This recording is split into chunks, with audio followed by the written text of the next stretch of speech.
We are the Gujarat Technological University. Since its inception over a decade ago, GTU has been empowering young and curating minds to realize their true potential. Over 4 lakh inspired students are enrolled with one of the premier academic universities in India.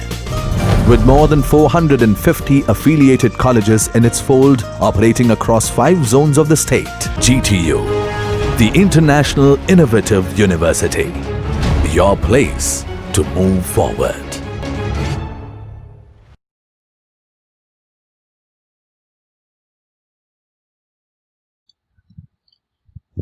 Good morning.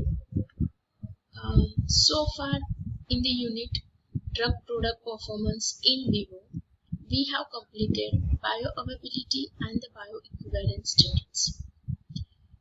Performance of any drug product or formulation can be determined by means of bioavailability as well as bioequivalence studies. In bioavailability, we studied the calculation of availability of a drug at a site of action. And in bioequivalence study, we studied or we compare a two bioavailability of two different formulations. If we found a similar bioavailability of a test with reference, we can make a conclusion that the given test is bioequivalent to the reference. Now, the next module for this unit is known as a generic biologics. Generic biologics. Biologics means what? Biologics are a biotechnologically derived product. They derive from living source such as human, animals or microorganisms. But these biologics are a complex mixture. They are not easily identified or characterized. Also, they cannot manufacture using a biotechnology or can be purified from the natural sources. But still, up to a certain extent, for example, insulin, growth factors like protein, we can manufacture using a biotechnology and we can purify it from a natural sources. But a well characterization of this biological product is necessary, and for that advanced analytical science are required. This advanced analytical science enables some protein product to be characterized in terms of physicochemical and biological properties. These analytical science have some importance, like they improve the ability to identify and characterization of a biological product. They also identify product related substances.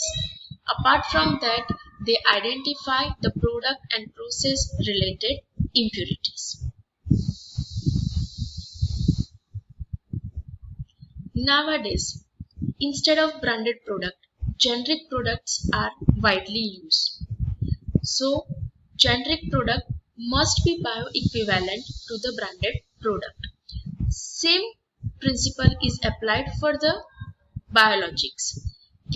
Instead of branded biologics, we using a generic biologist. But that generic biologist must be biosimilar with the reference or branded product. Hence, FDA recommended certain factors for the assessment of biosimilarity between a biosimilar product and its reference. Those factors are, in that the first one is expression system.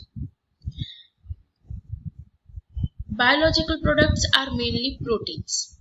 Proteins are a sequence of amino acids. So wherever we have a test and reference protein, the test protein expected that the expression of the proposed biosimilar product will encode the same primary amino acid sequence as of its reference product. Second, manufacturing process. All manufacturing steps involved in the manufacturing process must be established during the drug development. Assessment of a physicochemical property. Physicochemical property, it maximizes the potential for detecting the difference in a quality attributes. So physicochemical properties identification is important. Next is functional activity. Functional activity of any protein, it is dependent on the presence of a functional group. So complement physicochemical analysis are a quality measure of the function of a protein product. Receptor binding and immunochemical properties.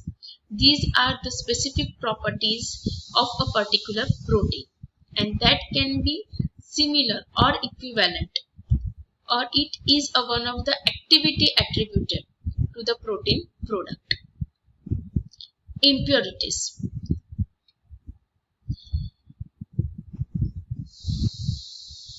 Identification and quantification of impurities in the proposed biosimilar product and the reference product must be similar. Here we use a reference product as a reference standard. So whenever we use a reference product, that reference product provides a base of information from which a proposed biosimilar product should be developed. So we can justify any dispute based on a scientific knowledge. And the last one is the stability. We have to study accelerated and the stress stability study, that is known as a force degradation studies.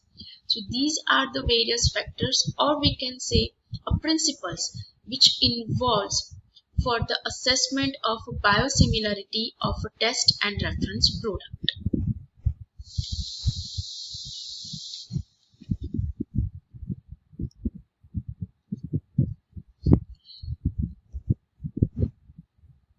Now, according to the Patient Protection and Affordable Care Act of 2010, that in that act it is a provision that regulatory approval pathway for generic version of a biological medicines should be present.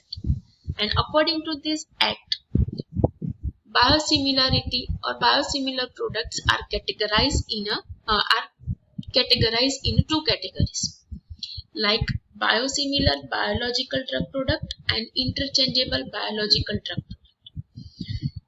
Biosimilar biological drug product, they are highly similar to the reference product. That means that there is no clinical meaningful difference between test and reference product, and there is an absence of a minor difference in clinically inactive components. While in interchangeable biological drug products, there are slight change or a modification in a biological product, but that biological product should meet criteria for being biosimilar to the reference product. It can be expected to produce the same clinical result as that of reference in a patient, and there is no risk in terms of safety and efficacy while compared to a reference product.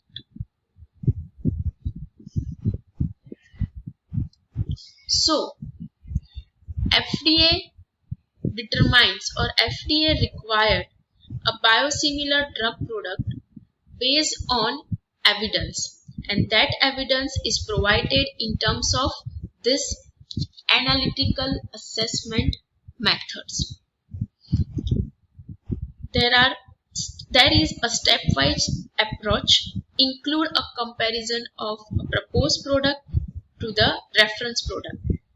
They include analytical study, they include animal study and clinical studies. based on that we can say that produce or develop biological product is biosimilar to the existing product, and it may be used as a generic version.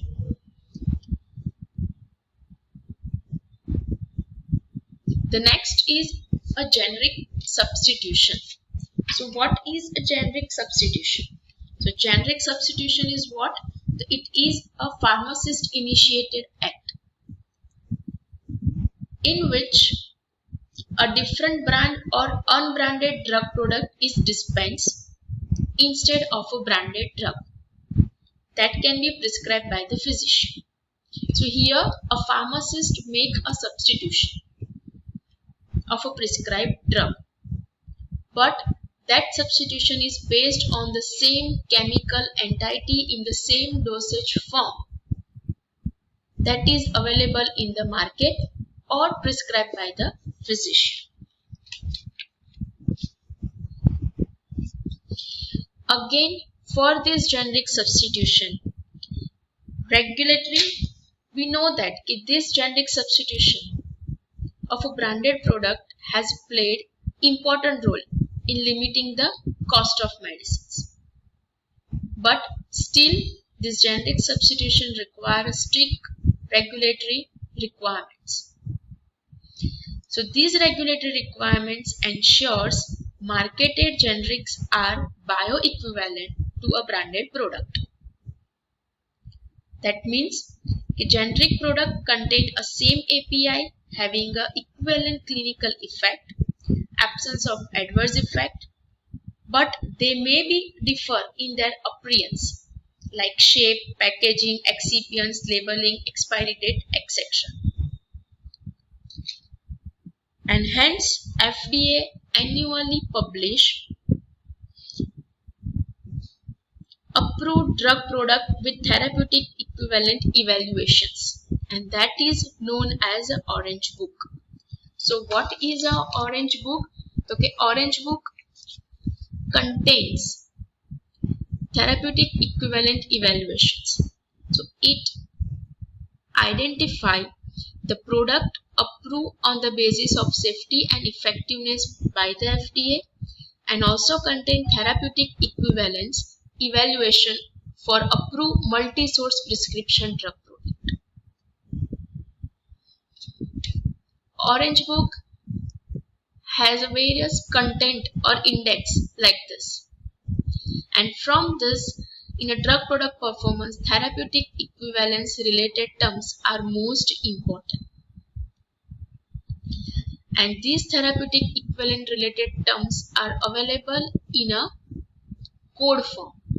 So in Orange Book there are two codes, code A and code B for the therapeutic equivalence evaluation code. A code apply to the drug product which are considered to be therapeutically equivalent, and B code apply to a drug product that does not consider to be therapeutically equivalent to the other pharmaceutically equivalent product.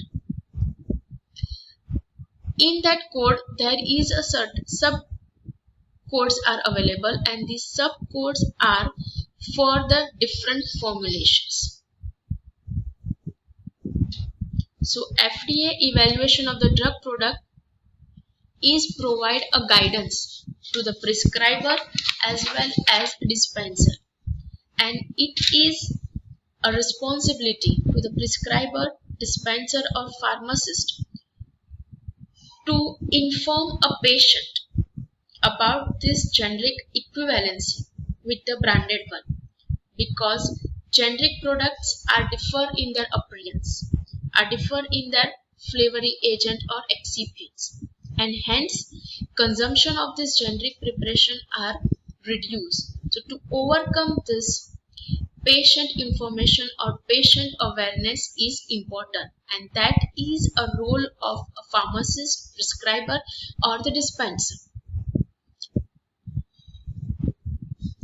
So that is all about the generic medicines, generic biological product as well as a generic synthetic formulations.